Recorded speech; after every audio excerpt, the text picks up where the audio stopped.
మీరు daily cricket అకాడమీకి వెళ్ళి ఈ తప్పులు చేసినట్లయితే మీరు ఎప్పటికీ క్రికెటర్ అవ్వలేరు.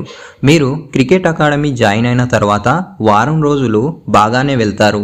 దాని తర్వాత ఒకరోజు వెళ్తారు, ఒకరోజు వెళ్ళరు. ఒకవేళ వెళ్ళినా కానీ అక్కడ మీరు ప్రాక్టీస్ అనేది సీరియస్గా చెయ్యరు, ఏదైనా కొత్తగా నేర్చుకోరు. అక్కడ ఉన్న ఫ్రెండ్స్తో కామెడీ చేస్తూ టైం వేస్ట్ చేస్తుంటారు. ఇలా చేస్తే మీరు ఎప్పటికీ క్రికెటర్ అవ్వలేరు. మీకు కొంచెం కోపం వచ్చినా కానీ ఇది నిజం. ఇంకా కొంతమంది అయితే 10 మ్యాచ్లు ఆడతారు, దాంట్లో 1 సెంచరీ మాత్రమే చేస్తారు, కానీ క్రికెటర్ అవ్వాలనుకుంటారు. నువ్వు 10 మ్యాచ్లు ఆడి 1 సెంచరీ చేసి ఏం లాభం చెప్పండి. కాబట్టి నువ్వు ఆడే ప్రతి మ్యాచ్లో నీకంటూ ఓ గుర్తింపు ఉండాలి. నువ్వేంటో అందరికీ తెలిసేలా చెయ్యాలి. క్రికెటర్ అవ్వాలనుకున్న వాళ్ళు రోజు ఒక కొత్త విషయాన్ని నేర్చుకుంటారు, దాన్ని మ్యాచ్లో అప్లై చేస్తారు.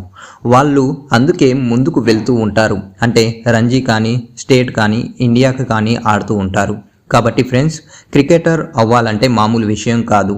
రోజు నేర్చుకునే వాళ్ళకు అంత కష్టం కాదు.